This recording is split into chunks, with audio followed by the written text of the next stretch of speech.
본 방송에서 제공하는 투자 정보는 투자 판단에 대한 조언입니다. 방송에서 제공하는 주식의 가치, 가격 상승 및 하락에 대해서는 방송사에서 보장하지 않습니다.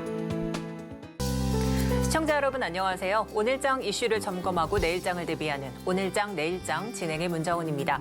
지난 주말 중국의 양회가 개막했습니다. 시진핑 국가주석의 3연임을 만장일치로 확정하는 것과 이 경기 부양이 가장 큰 목표일 텐데요. 양회의 한 축인 전인대를 통해 중국의 올해 이 성장률 목표치와 예산안 등이 포함된 정부 업무 보고를 지난 5일 발표하기도 했습니다. 무엇보다 미중 갈등 상황 속 국방 예산을 대폭 상향한다고 밝혔을 뿐만 아니라 이 미국의 중국 반도체 수출 통제에 대해서도 대응하는데 총력을 가할 것이라며 중국 내 반도체 강화 방향성을 시사하기도 했습니다. 한편 지난주 뉴욕 증시 한 주 전체 수치로 봤을 때 3대 지수 일제히 상승세였습니다. 이 다우지수는 5주 만에, S&P 500 지수는 4주 만에 반등에 성공을 했고요. 나스닥 지수만이 2주 연속 오름세를 보였습니다. 이번 주 뉴욕 증시는 연준의 경기 평가 보고서인 베이지북과 그에 따른 이 제롬 퍼월 연준 의장의 의회 증언이 있을 예정입니다. 뿐만 아니라 2월 고용보고서 발표에 따라 이 주가 변동성을 보일 예정이기 때문에 투자자분들 각별히 유의해 주시기 바랍니다. 현재 국내 증시 양대 지수 모두 상승세입니다. 양시장 모두 2차 전지주들이 강세를 보이고 있는데요. 또한 중국 양회에서 기대했던 이 부동산 부양책이 공개되지 않아 오늘 관련주인 철강 관련주들이 약세를 보이고 있습니다. 이렇게 글로벌 이슈부터 개별 종목 이슈에 따라 주가 변동성이 좀 보이고 있는 시장입니다. 이럴 때일수록 저희 방송과 함께 꼼꼼한 투자 전략 세워가 보시면 어떨까요? 오늘장을 대비하고 내일장을 대비하는 오늘장, 내일장은 생방송 유튜브를 통해 만나보실 수 있습니다. 유튜브에서 서울경제TV를 검색하시면 실시간 스트리밍 참여 가능합니다. 또한 본 방송에서 제공하는 정보는 투자 판단에 대한 조언일 뿐 해당 주식의 가치와 수익률은 보장하지 않습니다. 아울러 서울경제TV와 서울경제신문은 당사의 브랜드입니다. 최근 당사를 사칭하는 피해가 늘고 있으니 각별히 유의하시기 바랍니다. 그럼 본격적으로 오늘장 내일장 시작합니다.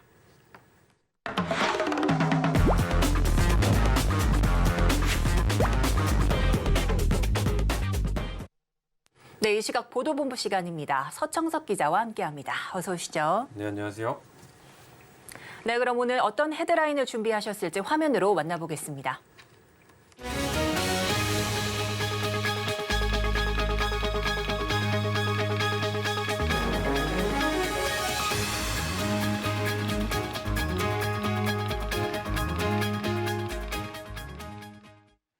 네, 첫 소식입니다. 이 2월 소비자 물가가 둔화했습니다. 하지만 이 전기, 가스, 수도 요금은 역대 최대 상승률을 보이기도 했는데요. 자세한 내용 짚어주시죠. 네, 2월 소비자 물가 상승률이 10개월 만에 4%대로 둔화했습니다. 석유류와 축산물 가격이 하락한 영향인데요. 공공요금 인상 여파로 전기, 가스, 수도 가격은 역대 최대 상승폭을 기록했고 가공식품도 오름폭을 키웠습니다. 통계청이 발표한 2023년 2월 소비자 물가 동향에 따르면 지난달 소비자 물가 지수는 110.38로 작년 같은 달보다 4.8% 증가했는데요. 지난달 5.2%에 비해 상승률이 0.4%포인트 줄었습니다. 네, 물가 상승률이 4%를 기록한 것은 작년 4월 이후 10개월 만입니다. 네, 그렇다면 이 물가 상승 추세는 어떻게 되고 있을까요? 네, 물가 상승세는 작년 7월 6.3%로 정점을 기록한 이후 점차 둔화하고 있는데요. 작년 11월과 12월에는 각각 5%대로 내려왔지만 1월에는 전기요금 인상 때문에 다시 5.2%로 올랐다가 2월 4%대로 줄어든 겁니다. 2월 상승률이 전월보다 둔화한 것은 석유류와 축산물 가격이 내린 영향이 큰데요. 공업 제품 중 석유는 1.1% 하락했고 석유류 가격이 하락한 건 전년 동월 대비 하락한 건 2021년 2월 이후 2년 만입니다. 농축산물의 경우 축산물이 2% 하락했는데요. 축산물이 1년 전보다 하락한 것은 2019년 9월 이후 3년 5개월 만입니다. 국산 쇠고기와 수입고기는 각각 마이너스 6.1%, 마이너스 5.2%를 기록했지만 국산 닭고기는 16.4% 올랐습니다. 네, 이렇게 둔화세를 보인 2월 소비자 물가 상승률에 비해서 이 공공요금 인상 여파로 전기, 가스, 수도 요금들은 좀 상승을 했다는 점 좀 알아봤습니다. 다음 소식 보겠습니다. 이 정부가 연장 근로 시간의 단위를 확대한다고 밝혔는데요. 이번에 발표된 연장 근로 단위는 어떻게 될까요? 네, 정부가 연장 근로 단위를 반기 연까지 확대합니다. 선택 근로제 허용 시간은 3개월로 늘리고 근로시간 저축 계좌제도 도입합니다. 추경호 부총리는 오늘 열린 비상경제장관회의에서 현재 주 단위에 한정된 연장 근로시간 관리 단위를 월, 분기, 반기, 연 등까지 확대해서 산업 현장의 선택권을 강화할 것이라고 말했습니다. 이어 근로자가 출퇴근 시간을 자유롭게 결정하는 선택 근로제의 허용 기간은 1개월에서 3개월로 확대하는 한편 산업 현장 수요를 반영해 3개월 내 탄력 근로 시에도 사전 확정된 근로 시간을 사후 변경할 수 있도록 유연성을 제고할 것이라고 덧붙였습니다. 네, 이렇게 근로시간이 개편된다면 이 연장 근로에 따른 부작용도 있을 것 같은데 이에 따른 안전장치는 없을까요? 네, 연장 근로가 확대되면 자연스럽게 과도한 연장 근로 문제가 발생할 수밖에 없는데요. 추경호 부총리는 연장 근로 확대 시 근로자의 건강권 보호 조치 도입을 의무화하고 야간 근로자 보호를 위한 방안도 마련할 것이라고 말했습니다. 또한 명확히 규정돼 있지 않았던 근로자의 대표 권한 선출 절차를 명문화해서 근로시간 등 근로조건에 대해 노사협의 시 근로자의 의사가 최대한 반영할 수 있도록 할 것이라고 덧붙였습니다. 네, 또한 오늘 비상경제장관회의에서 이 연장근로 단위 계획 외에도 이 정부 및 공공기관 등에 집행된 재정 또 투자액에 대해서도 이야기가 나왔는데 어떤 내용이었을까요? 네, 정부가 올해 들어 지난달까지 정부와 공공기관 등의 전체 100조 원의 재정의 투입과 투자를 진행했다고 밝혔는데요. 정부는 신속한 재정 집행과 관리 강화를 위해 집행 실적이 우수한 정부 부처와 지방자치단체의 재정 지원 인센티브를 확대하는 방안도 검토하고 있다고 밝혔습니다. 특히 정부는 올해 상반기 경기 하강에 대비해 중앙, 지방, 지방교육재정 등 모두 합쳐 상반기 중 역대 최대 규모인 383조 원을 투입하기로 한 바 있는데요. 지난달까지 집행된 금액이 100조 원가량으로 집계된 겁니다. 네, 그렇다면 이 세부 집행 내용은 또 어떻게 될까요? 네, 세부 집행 내용을 보면 중앙, 지방, 지방교육 등에 92조 4천억 원이 집행됐는데 지난해보다 10조 2천억 원가량 늘어난 수치입니다. 중앙재정은 49조 5천억 원, 지방 41조 1천억 원, 지방교육 1조 8천억 원이었습니다. 주요 공공기관의 투자 규모는 7조 4천억 원, 민간 투자 사업은 4,300억 원이 집행됐습니다. 정부는 공공기관의 투자의 경우 이달 집행계획이 집중된 SOC 사업을 중점적으로 적극적인 집행관리가 필요하다고 지적했습니다. 네, 이렇게 해서 물가와 또 연장 근로 확대 소식까지 이 시각 보도본부에서 짚어봤습니다. 오늘 도움 말씀 감사드립니다.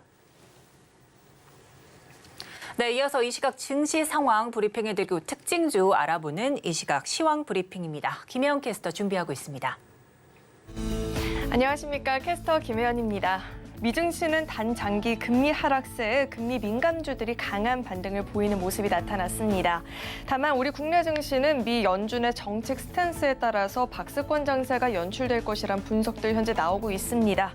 우리 시장은 이 중국의 리오프닝에 대한 기대감도 있고요. 또 미국의 긴축 강화에 대한 우려감도 여전히 혼재하게 되면서 방향성 잡기 어려울 것이란 분석들은 나오고 있지만 지수는 오늘 양대 시장 모두 계속해서 강한 흐름을 이어나가고 있는 모습입니다. 그럼 자세한 이 시각 코스피 지수부터 살펴보도록 하겠습니다. 코스피 지수 오후장 갈수록 이 고점을 계속해서 확대해주는 모습 나타나고 있습니다. 현재는 1.12% 오른 2,459포인트 보여지고 있고요. 오늘 코스피 시장에서는 시가총액 상위 종목단에서 이 포스코 홀딩스를 제외하고선 대부분의 종목들 빨간불을 켜내주고 있습니다. 네, 이어서 코스닥 지수도 확인해 보시죠. 코스닥 지수는 장 초반의 강세 흐름을 계속해서 이어나가주고 있습니다. 현재는 1.43% 오른 813포인트 보여지고 있고요. IT 하드웨어, 소프트웨어 업종 강세 흐름, 또 2차 전지 관련주들도 강하게 움직이는 모습입니다. 이어서 수급도 확인해 보시죠. 네, 현재 코스피 시장에는 외국인과 기관의 양 매수세가 들어오는 모습입니다. 개인이 매도 전환을 한 모습이고요. 외국인 하루 만에 다시금 매수세로 돌아서준 모습입니다. 기관이 현재 3,800억 원이 넘는 매수이 보여지고 있고요. 외국인도 1,645억 원의 매수세를 보이고 있습니다. 이어서 코스닥의 수급도 확인해 보시죠. 반면 이 코스닥 시장에서는 외국인과 기관의 양 매도세가 들어오고 있습니다. 기관이 9거래 연속 매도세를 이어나가는 모습이고요. 외국인도 1,833억 원의 매도 우위가 보여지고 있습니다. 이어서 오늘장 상승하는 업종 테마 살펴보겠습니다. 2차 전지 관련주들 이 상승 흐름 계속해서 이어나가고 있는 모습입니다. 최근 정부의 2차 전지, 전기차 등 신산업 규제 완화 소식 전해지면서 관련주들 강세 흐름이 보여졌었죠. 게다가 이달이면 유럽판 인플레이션 감축법도 발표가 될 예정이고요. 또 매년 엄격해질 인플레이션 감축법으로 인한 수혜와 미국에서의 수주 확대에 대한 기대감도 큰 상황입니다. 최근에 있었던 테슬라의 투자자의 날에서는 이 기대했던 반값 테슬라가 없었지만 그럼에도 불구하고 주가는 계속해서 이 상승 탄력을 확대하는 모습이 나타났었고요. 오늘은 여기에 또 힘을 보태줄 만한 뉴스가 하나 나왔습니다. 최근 테슬라의 중국에서의 월간 판매량이 지난해 대비 32% 증가를 보였다라는 소식까지 전해지면서 관련주들 계속해서 고점을 확대해주고 있습니다. 에코프로 BM이 현재 16% 넘는 급등 흐름 보여지고 있고요. 이수화학은 28%대, 나라 M&D도 22%가 넘는 급등을 기록하고 있습니다. 네, 이어서 하락하는 업종 테마도 살펴보겠습니다. 오늘 리오프닝 관련주들은 쉬어가는 모습입니다. 지난주 이 리오프닝 관련주들은 중국 최대 정치 행사인 양회를 앞두고 대규모 경기 부양책에 대한 기대감에 중국향 매출 의존도가 높은 철강주, 화장품주, 그리고 여행주들이 덩달아 강하게 움직이는 모습이 나타났었습니다. 또 앞서 중국 정부는 소비를 중심으로 한 경제를 회복하겠다라는 의지까지 보였기 때문에 내수 회복에 대한 수혜가 기대가 됐었는데요. 다만 4일 본격 개막을 하고 나서 중국 정부가 올해 경제 성장의 목표치를 5%로 발표를 했죠. 중국이 성장률 목표치를 공개하기 시작한 1994년 이후로 가장 낮은 수치를 발표하게 된 건데요. 사실상 중국의 고성장 시대가 종료됐음을 시사하고 있다라는 분석들이 나오면서 관련주들까지도 하락세를 기록하고 있는 모습입니다. 롯데 관광개발 현재 2% 넘는 낙폭 보여지고 있고요. 코스맥스도 현재 3% 가까운 하락세, 메디앙스는 현재 4% 넘는 낙폭을 보이고 있습니다. 네, 이어서 증시 탑10 확인해 보겠습니다. 네, 오늘 삼성전자와 SK하이닉스가 정부와 함께 미 반도체 보조금 해법을 찾기 위해 머리를 맞댄다라는 소식이 전해지고 있죠. 두 종목 모두 강세 흐름이 보여지고 있고요. 카카오는 미증시 강세 훈풍을 이어받고 있는 모습입니다. 더불어 이 챗 GPT 열풍까지 더해지면서 큰 폭의 상승세를 기록하는 모습이고요. 서울경제가 뽑은 특징주도 확인해 보겠습니다. 플라즈맵의 임플란트 표면 처리기가 미국, 유럽, 일본을 이어서 중국 CVC 인증까지도 획득했다라는 소식이 전해지고 있죠. 해외 시장 진출에 대해서 속도가 더 붙을 수 있을 것이라는 전망에 힘받고 있고요. 티라유텍은 삼성 SDI가 미국 GM과 배터리 합작 공장을 설립한다라는 소식에 관련주로 묶이고 있는 모습입니다. NHN 한국사이버결제는 애플페이 서비스를 이용할 수 있는 키오스크와 단말기 보급을 하고 있다라는 소식이 전해지면서 장중에 강세 흐름을 기록하고 있는 모습입니다. 그럼 먼저 카카오부터 자세히 살펴보도록 하겠습니다. 네, 카카오가 오늘 저녁 긴급 이사회를 연다라고 하죠. 카카오가 SM엔터테인먼트 경영권 인수와 관련해서 결정을 지을 수 있을지 주목이 되고 있고요. 주가는 장 초반부터 급등세를 보이고 있습니다. 현재는 4% 넘는 오름세를 보이고 있는 상황입니다. 네, 이어서 두 번째로는 유지랩 파마 살펴보도록 하겠습니다. 네, 파산 신청 소송에서 피소됐다라는 소식이 전해지면서 오늘장 급락 흐름이 보여지고 있습니다. 채권자인 필라델피아 조합이 인천지방법원에 파산 신청을 했다고 3일 공시를 통해서 전달이 됐는데요. 채권 금액은 45억 원이고요. 소송 대리인을 통해서 법적 절차에 나설 것이라는 소식 전해지고 있습니다. 네, 현재도 하한가 풀리지 않고 있는 모습이고요. 마지막으로 동국산업 살펴보도록 하겠습니다. 삼성 SDI와 GM이 합작 공장을 건설한다라는 소식에 관련주로 묶이고 있죠. 원통형 배터리 케이스 소재인 니켈 도금 간판 제조 라인을 동국산업이 신설 투자한 사실에 투자자들의 관심이 몰리고 있는 모습입니다. 현재도 11% 넘는 급등 흐름을 유지하고 있는 모습입니다. 네, 지금까지 증시 탑10 확인해봤습니다.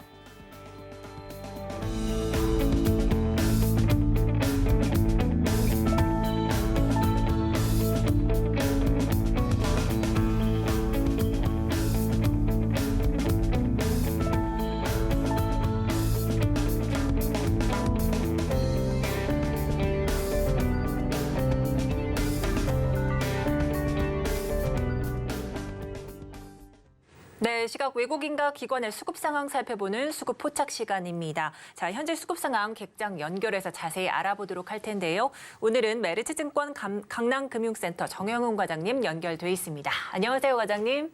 네, 안녕하세요.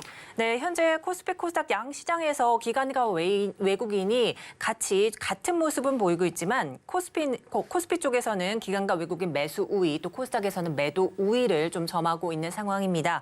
현재 이 시각 수급 상위 종목 주요 흐름 살펴주시죠. 네, 우선 기아 같은 경우에 최근에 꾸준한 상승세가 지금 이어지고 있는데요. 최근에 이제 미국 지난달 2월에 그 미국 자동차 시장에서 7개월 연속 월간 판매 신기록을 기록했다라는 소식이 전해지면서 오늘도 기관 투자자들의 순매수세가 유입이 되고 있습니다. 지금 미국의 경우에 EV6 등 현지 생산 전략 가속화가 지금 진행이 되고 있고 올해 하반기부터는 현지 양산도 기대가 되고 있습니다. 여기에 또 레벨 3 자율주행 기능을 탑재한 EV9의 5월 국내 출시가 예정되어 있는 상황이기 때문에 당분간 이러한 모멘텀이 이어질 것으로 기대가 되고 있고요.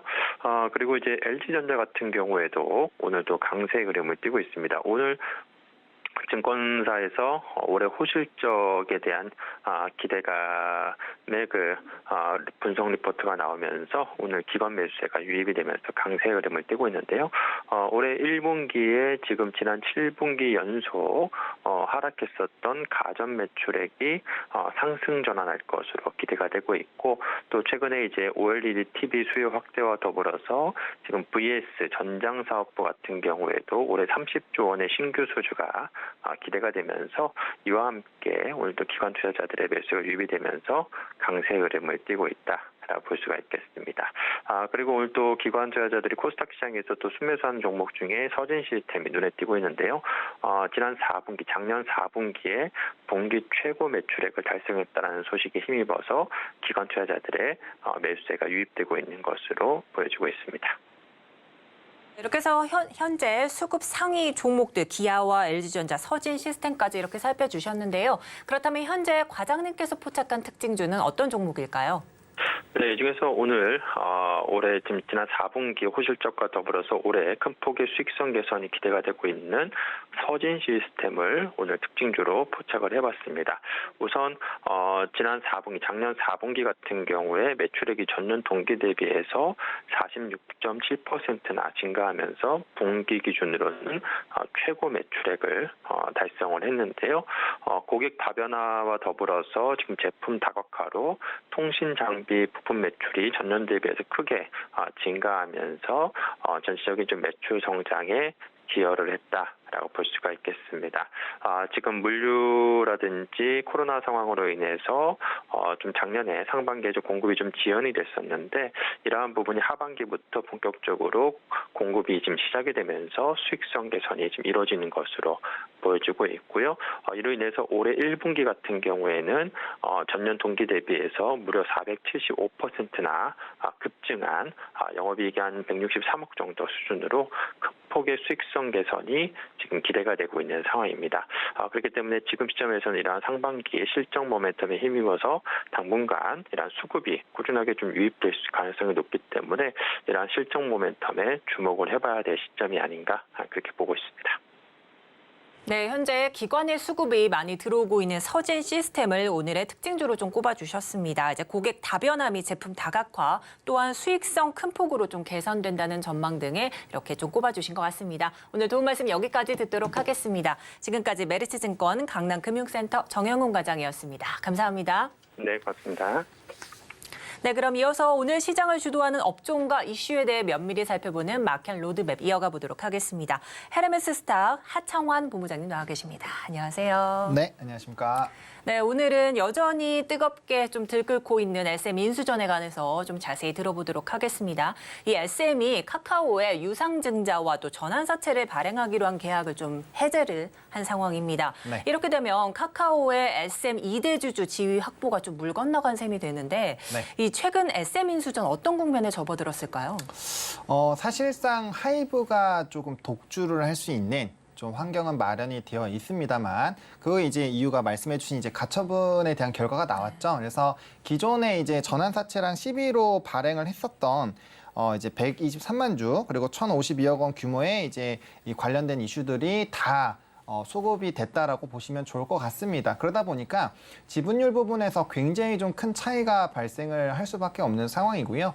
지금 공개 매수에 대한 이런 흐름들에서 얼마나 많은 또 이제 매수량이 늘어났는지가 또 핵심이 될 수가 있는 상황입니다. 일단은 현재 상황으로 봤을 때는 하이브가 조금은 더 유리한 상황으로 됐다라고 보시면 좋을 것 같고요. 카카오가 이제 좀 취득했었던 지분까지 소멸이 됐기 때문에 해당 부분을 극복하면서 이제 인수전이 들어가게 되려면 그 규모가 굉장히 크거든요. 그러다 보니까 시장에서는 이러한 이제 공개 매수가 추가적으로 나올 것이냐에 대한 부분에서의 좀 고민도 이뤄지고 있는 상황이다라고 보시면 좋을 것 같고요. 아무래도 지금 현재 결과 자체가 하이브 쪽에서의 일단은 기존에 했었던 이런 과정들이 조금 더 유리해진 상황이다라고 이해를 해보시면 좋을 것 같습니다. 네, 이제 하이브 쪽에 좀 유리한 환경이 좀 조성된 것 같다 이렇게 말씀을 해주셨는데 이 법원 판단에도 또 현재로서는 하이브가 승기를 좀 잡은 것 같다 이런 풀이가 되고 있습니다. 네. 이 증권사에서도 현재 하이브가 유리한 고지를 선점하고 있다고 분석하기도 했고요. 다만 카카오가 이 공개 매수 등으로 총력전에 좀 가할 경우에 하이브의 재무 부담이 좀 가중될 수도 있다는 우려감도 좀 적지 않습니다. 이 앞으로 인수전 시나리오에 따라서 기업별로 좀 리스크는 어떻게 좀 나오게 될까요? 말씀 주신 것처럼 지금 재무적인 부분에서는 부담이 확실히 확대가 될 수밖에 없는 상황입니다. 왜냐하면 뭐 지금 뉴스를 보시면 대충 한 30% 정도의 뭐 공개 매수라든지 블록딜 매수를 해야 된다라고 얘기가 나오고 있는데요. 네. 일단 공개 매수나 블록딜 뭐 결국엔 같은 얘기인데 어쨌든 간에 이 부분을 공식적으로 이 매수를 하기 위해서는 현재 주가보다도 더 높은 가격이 일단 프리미엄이 좀 붙게 됩니다. 그러다 보니까 지금 이제 12만 원대에서의 공개 매수 이슈가 있었고 거기에 따른 지금 기대감은 13만 원대에서 주가가 움직이고 있거든요. 그러면은 기존에 카카오가 접근했었던 9만 원대에 비해서는 지금 주가가 굉장히 많이 올라온 상황이고 추가적으로 이제 물량 확보에 대한 비중 자체도 굉장히 크기 때문에 자본으로 치게 됐을 때는 1조 이상의 금액이 지금 들어갈 수가 있는 상황이거든요. 그러다 보니까 인수에 따른 부담감이 확대가 될 수밖에 없는 상황이고요. 그다음에 이제 지금 기타 다른 지분들을 조금 체크를 해보셔야 되는데 국민연금이 지금 8.96%고요. KB 자산운용이 5.12%, 컴투스가 4.2에다가 소액주주가 61%인데 지금 이제 이수만과 하이브의 연합으로 보게 되면 19.44%고요. 지금 현 경영진 같은 경우는 이제 가처분이라든지 이런 부분을 봤을 때 지금 퍼센테이지가 굉장히 낮아졌습니다. 그러다 보니까 이런 비중으로 보게 됐을 때 굉장히 조금 이 부분에서 물음표가 생길 수 있다라는 거죠. 그래서 어쨌든 간에 굉장히 많은 비중을 지금 늘려야 되는 상황이다 보니까 거기에 따른 좀 부담감은 좀 확대가 되고 있는 상황이고요. 그래서 하이브 같은 경우는 지금 인수전에서 굉장히 유리한 효과를 점하고 있고 만약에 하이브에서 SM까지 인수를 하게 된다고 한다면 초거대 엔터사가 만들어지는 거거든요. 근데 다들 아시다시피 SM이 이전부터 만들어 왔었던 그런 아티스트의 업력 그리고 생산력을 보게 된다면 굉장히 그 사실 엔터사마다 이 춤이라든지 음악에 다 이 분위기가 있거든요. 맞아요. 그러다 보니까 굉장히 좀 높아질 수가 있는 상황이고 지금 하이브 같은 경우도 레이블 산하에서 나오는 아티스트가 굉장히 좀 핫하게 진행이 되고 있죠. 뭐 대표적으로 뉴진스가 되겠죠. 뭐 기타 이제 르세람핌도 있고요. 그래서 라인업들이 굉장히 늘어나고 있는 상황이고 또 해외에서의 또 주요 아티스트들을 또 가지고 있거든요. 그러니까 그런 시너지를 보게 된다라고 한다면 굉장히 기업 가치가 높아질 수가 있는 상황입니다. 뭐 하이브 같은 경우는 항상 좀 고평가에 대한 이슈가 있었던 상황이고 이 방탄소년단이라는 비중이 높다라는 부분에서 굉장히 좀 밸류적인 부분에서 부담감이 생겼었던 부분인데 SM을 품게 되면 아티스트 라인업들에 대해서 완전 이 해소가 빠르게 되는 거고 향후 추가적으로 늘어나는 아티스트들까지 본다라고 한다면 굉장히 좋아지는 분위기가 마련이 됩니다. 그래서 거기에 따른 추가적인 기대감이 형성이 될 수 있는 상황이고요. 또 하이브 같은 경우는 유리한 게 이전에 이제 방탄소년단의 군입대 이슈가 있을 때부터 주가가 굉장히 많이 눌려 있는 상황이어서 이전에 방탄소년단이 고점에서의 이런 단체 활동을 할 때보다 주가의 위치 에너지가 굉장히 많이 내려와 있는 상황입니다. 그래서 이전에도 기대감으로 올라갔었던 가격 대비 지금 절반 수준까지 내려온 상황이어서 하이브 같은 경우는 인수 이후에도 충분히 좀 좋은 모습들이 나타날 수 있을 것 같고요. SM 같은 경우는 지금 공개 매수에다가 사실 추가적으로 카카오에서의 뭔가 이벤트가 생길 수 있다라는 기대감이 지금 현재 주가를 좀 끌어내고 있는 상황인데 공개 매수에 대한 그런 흐름이 끊기고 추가적인 이제 이런 지분 경쟁에 대한 부분들이 해소가 된다라고 한다면 주가는 단기적인 좀 차익 실현이 나올 가능성이 큽니다. 왜냐하면 이 지금 현재 주가의 상승력이 나왔던 이유가 본업도 물론 굉장히 좋아지고 있는 상황이지만 본업에 대한 밸류가 반영됐다기보다는 이런 지분 경영권 분쟁에 대한 부분으로 좀 주가가 상승을 했거든요. 그래서 그런 포인트로 본다라고 한다면 뭐 SM, CNC, SM 라이프 디자인 뭐 이런 종목군들 같은 경우는 좀 이미 SM 라이프 디자인이라든지 SM CNC는 이미 차익들이 많이 나오고 있거든요. 그래서 SM도 그러한 과정으로 갈 확률이 굉장히 높아질 수 있다라는 부분으로 좀 체크를 해보시면 좋을 것 같고 또 기타 인수 언급이 됐었던 종목군들 중에서 뭐 시장에서 아니다라고 결과가 나온 뭐 DOU라든지 뭐 큐브엔터 같은 종목군들은 특히나 이제 인수 가능성이 아직까지 열려 있는 기업 같은 경우는 보다 더 이제 이 카카오의 또 투자가 어떻게 진행될 수 있기 때문에 그런 부분으로 또 다른 또 M&A 이슈가 만들어질 수 있다라는 부분들로 관련된 기업들을 조금 분석해 보시고 체크해 보시면 어떨까 생각을 하고 있습니다. 네, 이 인수에 따른 자금 부담감은 조금은 될 것 같지만 그래도 인수를 하이브 쪽에서 좀 유리하게 좀 하게 된다면 SM을 인수하게 되면서 업계 내에서도 좀 우위를 점할 수 있다. 이런 좀 긍정적인 효과도 있을 것 같습니다. 자, 이제 스케줄을 좀 체크해 보자면 오는 31일에 SM 주주총회 좀 네. 열릴 것으로 좀 예정되어 있습니다. 이 영향을 받을 관련 종목들도 있을 것 같은데 이 종목별 변동성은 좀 어떻게 될지 궁금하고요. 이미 보유하고 계신 분들 투자 전략 좀 어떻게 가져가야 될까요? 사실 저는 보유하고 계신 분들 같은 경우는 일단은 분할 매도를 일단 어느 정도 수익을 확정을 좀 지으시는 게 좋지 않을까라고 보고 네. 있습니다. 그러니까 공개 매수 이전부터 사실 SM 같은 경우는 6만 원대, 7만 원대부터 계속적으로 이슈가 있었잖아요. 사실 이 이슈가 굉장히 상당 기간 오래 있었기 때문에 네. 공개 매수 이전에 사셨던 분들은 사실 뭐 절반 이상은 좀 수익 실현을 하시는 게 좀 맞지 않을까라고 보고 있고요. 해당 종목 같은 경우는 익절 라인을 반드시 정해놓고 좀 접근 대응을 하셔야 됩니다. 적어도 갭 상승이 나왔었던 그 시가 부분이 깨진다라고 한다면은 충분히 해당 부분에서의 좀 조심을 해보실 필요는 있죠. 왜냐하면 모멘텀 소멸로 인해서 물량들이 대거 나오는 거기 때문에 해당 부분에서 익절을 빠르게 하지 못하면 갭 메운 이후에 상승전 가격대까지 회귀가 될 수 있습니다. 그래서 주력 종목군들 같은 경우는 그런 부분에서 좀 유의해 보실 필요가 있을 것 같고요. 앞서 이 같이 인수권에서 얘기가 나왔었던 뭐 SM CNC라는 종목이나 SM 라이프 디자인 같은 경우는 이미 주가가 상승전 가격대까지 다시 돌아온 상황입니다. 그러니까 이렇게 한번 이제 차익이 나오기 시작하면 빠르게 눌릴 수 있기 때문에 거래량이 동반되지 않아도 굉장히 빠르게 눌리거든요. 왜냐하면 매수세가 없는 상태에서 매도만 나오기 때문에 그래서 그런 부분들을 좀 참고하셔가지고 대응을 해보실 필요가 있을 것 같고 일단 이 주총이 31일이기 때문에 그 안에서 그 기간까지 카카오의 공개 매수에 대한 이런 이벤트가 있는지 그런 변수 포인트들에 따라서 사실 주가의 움직임은 굉장히 많이 달라질 수 있을 것 같고요. 그리고 이 주총 이후의 결과들도 조금은 이 얘기를 해볼 필요는 있지 않을까 생각을 하고 있습니다. 네, 이렇게 지분 인수 과정 속에서 이제 주가 변동성이 좀 클 것으로 되니 좀 유념하시란 말씀해 주셨고 이미 좀 보유하고 계시는 분들은 분할 매도 관점으로 좀 접근하시라는 말씀해 주셨습니다. 자, 또한 이 증권사에서는요, SM의 목표 주가를 좀 상향 조정하고 있습니다. 이 인수전이 어느 정도 마무리 국면에 좀 다가오고 있는 현재 이 상황 속에서 SM의 추가 상승 가능성은 확실시 된 걸로 보시는지도 좀 궁금하고요. 또 목표 주가는 어떻게 보고 계시나요? 사실 지금에서의 추가적인 이벤트가 없으면 저는 뭐 지금 이미 목표가가 13만 원대로 보고 있는 상황이거든요.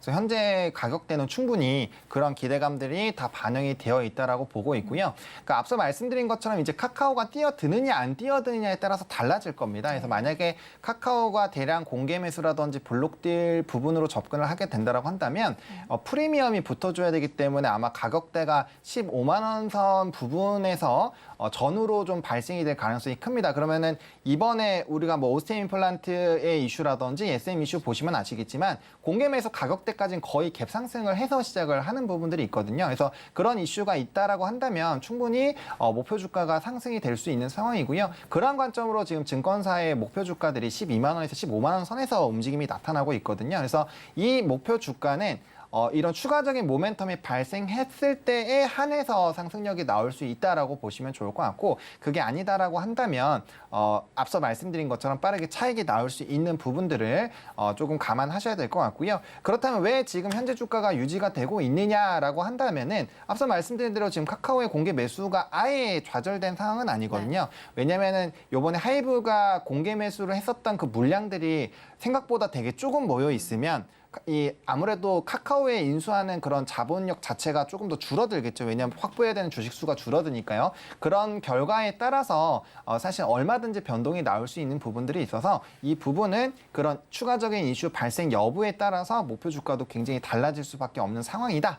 있다라고 조금 인식을 해보시면 좋을 것 같습니다. 네, 아무래도 관건은 이 카카오가 이 뭐 공개 매수나 블록딜 등으로 접근하는지를 체크해 봐야 될 것 같다 이런 말씀인 것 같습니다. 자, 이제 계속 지금 체크해 주시는 것처럼 최근 SM 인수전에 주목받는 키워드가 바로 공개 매수인데요. 과연 이 공개 매수가 뭔지 좀 궁금한데 이번 SM뿐만 아니라 과거 오스템 임플란트 역시 공개 매수로 주가에 큰 변동성을 좀 보이기도 했습니다. 네. 그래서 이 공개 매수가 뭘까 이렇게 궁금해 하시는 분들도 많을 텐데요. 네. 또 투자자분들이 좀 유념할 점도 같이 좀 설명해 주신다면 어떤 게 있을까요? 네, 일단은 공개 매수라고 하는 거는 뭐 이 검색해 보시면 바로 아실 수 있는데 매수 기간이나 가격 수량 등을 공개해서 이제 증권사 창구에서 청약을 받아서 이제 불특정 다수로부터 주식을 매수하는 과정이다라고 보시면 좋을 것 같고요. 통상적으로 경영권 인수를 하기 위해서 혹은 경영권에 대한 이런 지분 확대를 위해서 좀 진행이 된다라고 보시면 좋을 것 같습니다. 통상적으로 이제 대주주의 지분율이 굉장히 낮거나 아니면 해당 사업에 대한 굉장히 매력도가 높아졌을 때 대량으로 이제 매수를 하게 되면서 지분율을 늘리는 과정이다라고 보시면 좋을 것 같고요. 해당 이슈를 보실 때 좀 조심해야 되는 거는 항상 공개 매수가 뜬금없이 나오는 게 아니거든요. 분명 뭐 행동주의 펀드라든지 이런 펀드들이 붙어서 이 주주에 대한 가치를 높이는 과정이 있거나 아니면은 이번처럼 인수에 대한 계속적인 이슈가 있을 때 이런 지분율에서의 이런 경쟁을 확실하게 좀 정결짓기 위해서 나오는 그런 부분들이 있기 때문에 이 이슈가 이미 부각이 됐을 때는 앞서 말씀드린 것처럼 갭이 상승해서 해당 공개 매수 때까지는 거의 올라가거든요. 오스틴 임플란트 때도 마찬가지고요. SM 때도 마찬가지입니다. 그래서 이 이후에는 사실 들어와도 상승력이 좀 크게 제한이 되기 때문에 항상 이 이슈가 상승하기 전에 이런 어느 정도 경영권 분쟁이 있는 기업들을 미리 사전에 좀 접근하실 필요가 있을 것 같고요. 상단에 올라오고 나서부터는 좀 추가적인 이슈에 따라서 주가의 급등락은 나올 수 있지만 일단 상당히 제한적이고 리스크를 감수를 하셔야 됩니다. 그래서 그런 부분들은 좀 참고를 해보실 필요가 있을 것 같고요. 일단은 뭐 이 절차 같은 경우는 매수를 절차에 들어가면 이제 매수 신고서를 작성을 하고 위원회에 신고를 한 다음에 이제 결과 이후에 뭐 한 최대 3개월 동안의 매수를 진행을 한다라는 정도만 좀 이해를 해보시면 좋을 것 같습니다. 네, 공개 매수 이후 공개 가격선까지 좀 빠르게 급등세를 좀 보일 수가 있기 때문에 이 점 참고해 주시길 바라겠고요. 지금까지 SM 인수전과 관련해서 다양한 이슈들 면밀하게 살펴봤습니다. 헤르메스 스탁 하창한 본부장님과 함께했습니다. 오늘 도움 말씀 감사드립니다. 네, 고맙습니다.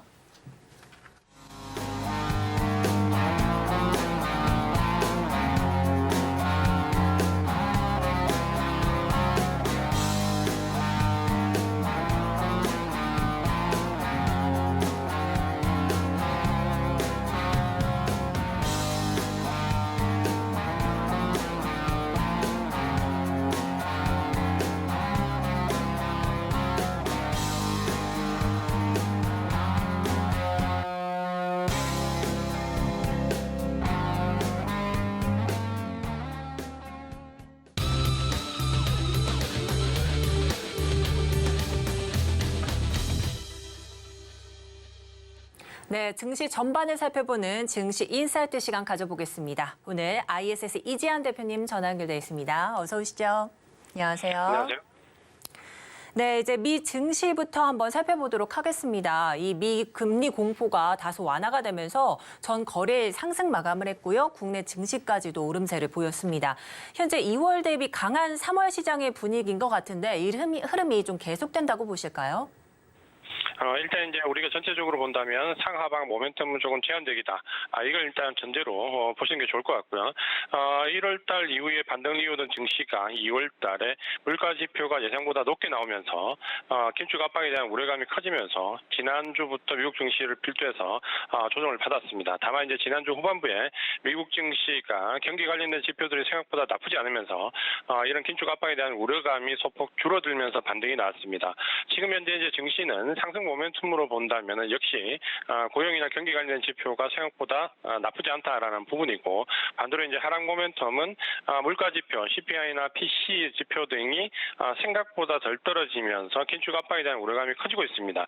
다만 우리가 이제 이런 긴축 압박감이 나온다고 하더라도 작년과는 조금 다르게 봐야 될 부분은 작년에는 이런 물가 지표들이 예상과 다르게 나오면 증시가 급락을 하면서 직전 저점을 깨면서 크게 내려가는 모습을 보였습니다. 있습니다. 반면 올해 같은 경우에는 이런 현상이 나오더라도 하락이 좀 제한적이다라는 부분은 결국 긴축 압박에 대한 부분은 작년처럼 연준이 금리 인상을 50bp, 75bp를 막 할 수 있는 상황이 아니기 때문에 오히려 이런 긴축 압박보다는 경기와 관련된 부분에 시장이 조금씩 더 포커스를 맞춰가는 모습을 좀 보여주고 있습니다.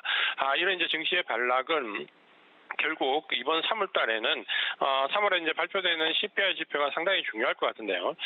지난번 이제 CPI 지표가 연초 이후에 일부 이제 변수를 조정을 좀 하면서 전반적으로 조금씩 변화를 양상을 조금 겪었습니다.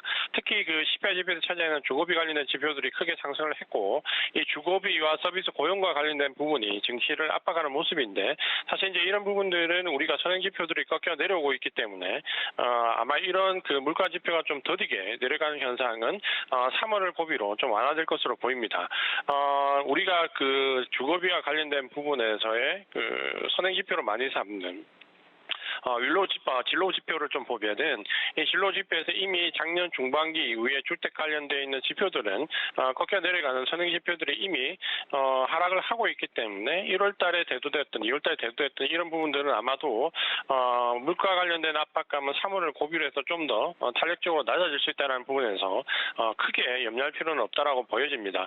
다만 이제 3월 CPI 지표까지가 아마 서비스 관련된 고용과 주거비가 상승할 수 있는 마지막 좀 포인트가 될 거기 때문에 이 부분을 좀 확인을 하고 3월달 증시는 대응을 하시는 게 좋다. 다만 작년과 같은 우려감이 좀 줄어든다면은 오히려 이제 경기와 관련된 부분에서 우리가 조금 더 경기 관련된 소비재 쪽이나 혹은 IT 성장률 쪽으로 개별 종목 위주로 좀 등락을 좀 살펴볼 필요가 있다. 이렇게 말씀을 드리겠습니다.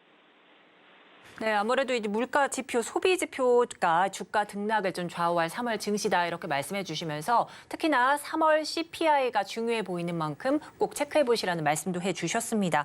자, 또한 이번 주 주요 일정으로는요. 파월 의장의 이 의회 증언과 2월 고용 보고서 발표가 나와 있을 예정인데 때문에 이 이후에 변동성에 좀 유념해야 될 것 같습니다. 이 앞서 파월 의장은 FOMC 이후에 기자회견에서 인플레 완화 과정이 시작됐다고 발언하면서 주가를 끌어올리기도 한 반면에 이 이후 워싱턴 지식 경제클럽에서는 경제 지표에 따른 이 금리 인상 가능성을 시사하면서 다시 시장에 좀 혼란을 주기도 했는데요. 그렇다면 이번 파월 의장의 증언은 어떤 쪽에 좀 가까울까요? 지금 이제 우리가 작년과 다르게 올해 그 연준의 파월의 의장의 입장을 좀 본다면 사실 작년처럼 앞서 말씀드린 것처럼 금리 인상을 할 수 있는 여유가 그 폭이 상당히 크지 않습니다.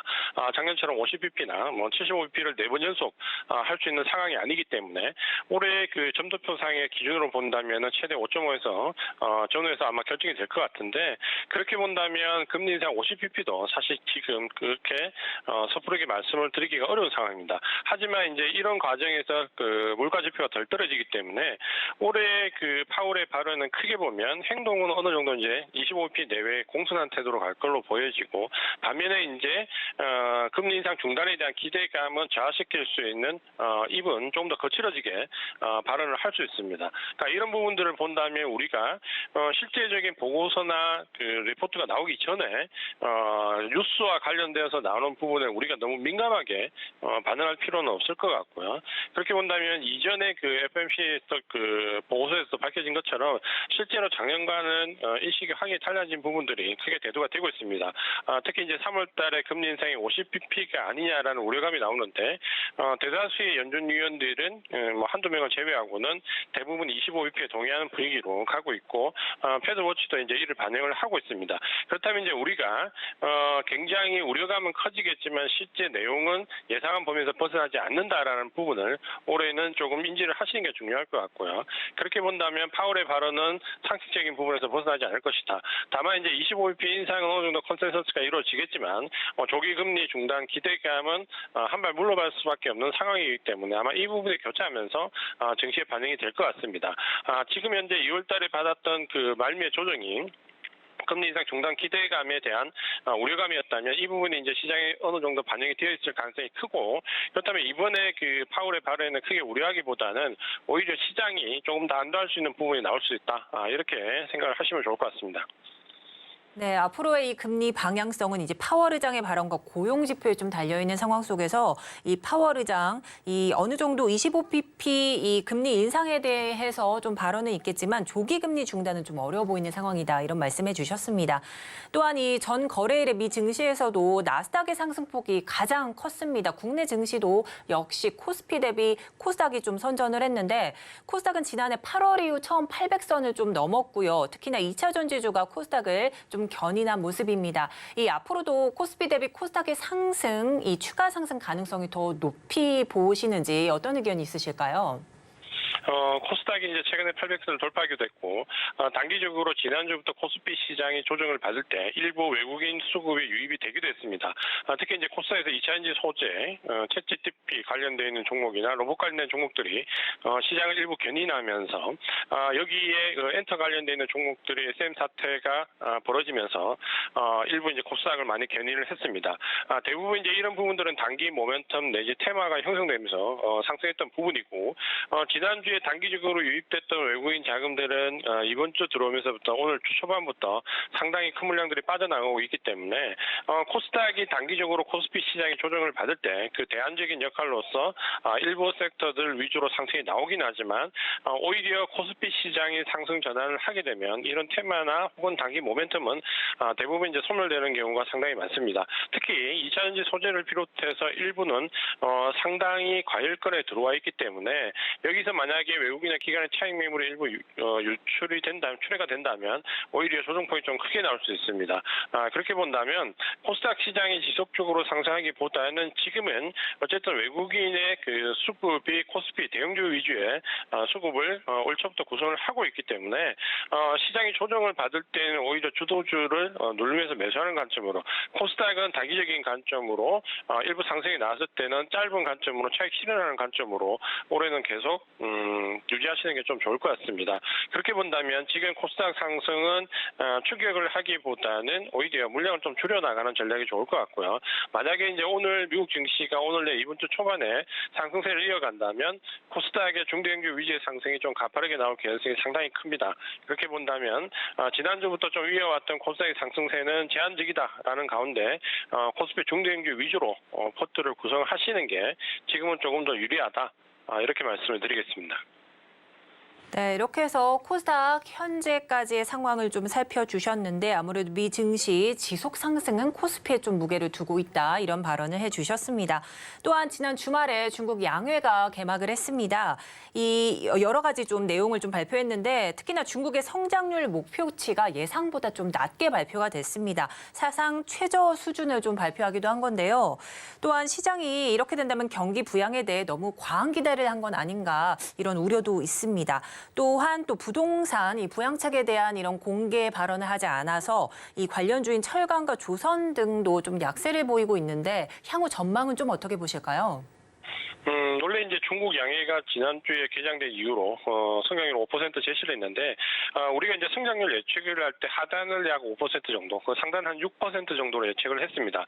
만약에 이제 중국의 양회가 개장된 이후 6%대 예측이 나왔다면 주가는 오늘 상승 타격을 좀 받을 수 있었는데 예측치 하단치인 5%로 제시가 되었습니다. 아마 이제 이 부분은 작년에 5% 중반대에 예측을 했다가 제로 코로나 정책으로 이걸 달성하지 못하면서 올해는 현실적으로 달성할 수 있는 수치를 베이스에 어느 정도 담고 제시를 했다라는 관점에서 하단이 좀 낮아졌다라고 생각하시면 될 것 같고요. 이제 이 부분 때문에 오늘 중국 관련돼 있는 종목들이 상당한 조정폭을 좀 겪고 있습니다. 말씀하신 것처럼 지금 철강이나 기계 관련돼 있는 건설 섹터 종목들이 상당한 조정을 좀 받고 있는데 이 부분은 이제 재료가 노출된 이후에 조정이 어느 정도 들어올 수 있고, 다만 우리가 지금 올해 글로벌 자금 이동을 본다면 유럽이나 북미 관련된 부분보다는 오히려 이머징 마켓, 그중에서 특히 중국과 한국, 대만을 비롯한 아시아 쪽에 전체 그 펀드 유입 자금의 80% 이상이 유입이 되고 있습니다. 그러니까 이런 부분을 본다면 여전히 올해는 중국 관련돼 있는 종목들을 좀 유심히 볼 필요가 있고, 지금 이제 아마 예측하기로는 일부 이제 양해가 끝났기 때문에 양해 이후에 차익 실현 물량이나 혹은 재료 노출로도 좀 하락을 할 수 있겠지만 오히려 이제 중장기적으로 본다면 양해 이후에 조정을 겪고 난 다음 중국 관련돼 있는 종목들은 오히려 상승폭이 커질 수 있습니다. 그래서 이번 양해 이후에 기관이나 외국인의 차익 매물이 일부 나온다면 오히려 이 차익 매물이 나올 때 차분히 기다렸다가 중국 관련된 종목들은 오히려 저점 매수하는 전략으로 가시는 게 좀 유리할 것 같고요. 특히 이제 여행이나 항공 특히 면세, 소비와 같은 종목들이 조금 더 주목을 해볼 필요가 있고 경기 확장과 관련된 부분은 사실 단기 가격권으로 좀 들어왔던 부분이 있지만 건설 기계에 관련돼 있는 종목도 좀 유심히 볼 필요가 있습니다. 그렇게 본다면 중국 양해 이후에 5% 경기 성장률, 일부 실망 매물 제로 노출로 인한 물량이 좀 출회될 수 있지만 오히려 이 출회되는 물량을 저점에서 좀 공략했다가 이후에 중장기 관점에서 한번 올해 1분기, 2분기의 글로벌 자금 이동은 중국을 비롯한 이머지 마켓 쪽이라는 가정으로 본다면은 오히려 지금 조정 받을 때 조금씩 매수하는 분할 전략으로 대응하시는 것이 좋다 이렇게 말씀을 드리겠습니다. 네, 현재 아시아 이머징 마켓 쪽으로 글로벌에 관심이 좀 집중되고 있는 상황이기 때문에 양해 이후 차익 매물이 좀 나와서 단기 조정이 좀 예상이 됩니다. 하지만 반등이 또 예정되어 있기 때문에 저가 매수 포인트를 좀 잡아보시는 게 어떨까 이런 말씀해 주셨습니다. 자, 그렇다면 이번 주에 우리가 주목할 만한 업종과 그에 따른 투자 전략은 어떻게 가져가야 될지 궁금합니다.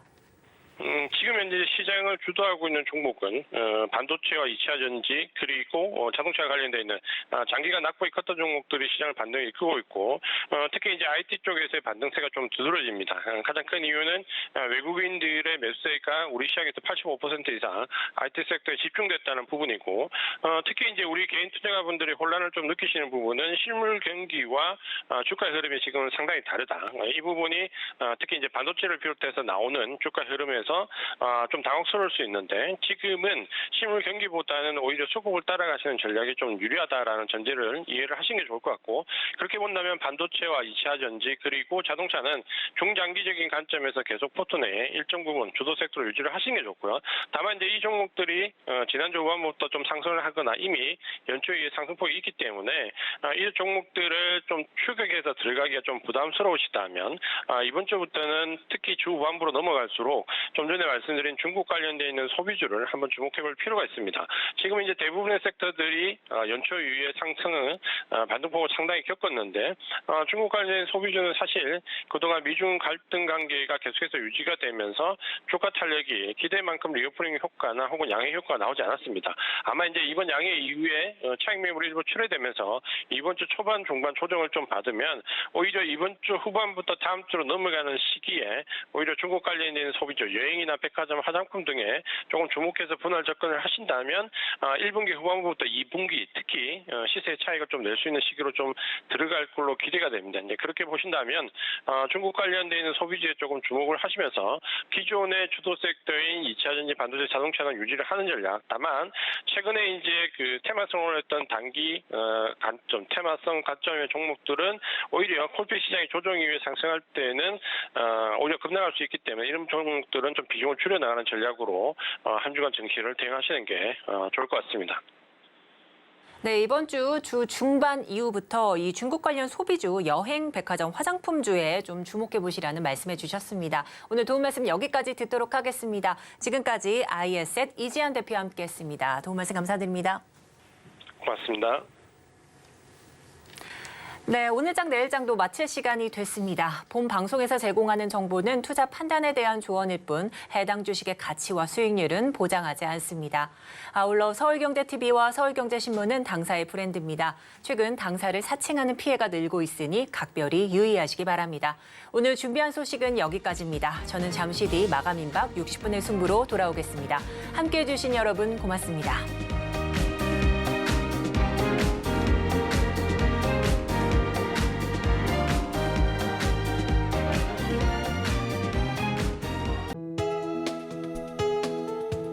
본 방송에서 제공하는 투자 정보는 투자 판단에 대한 조언입니다. 방송에서 제공하는 주식의 가치, 가격 상승 및 하락에 대해서는 방송사에서 보장하지 않습니다.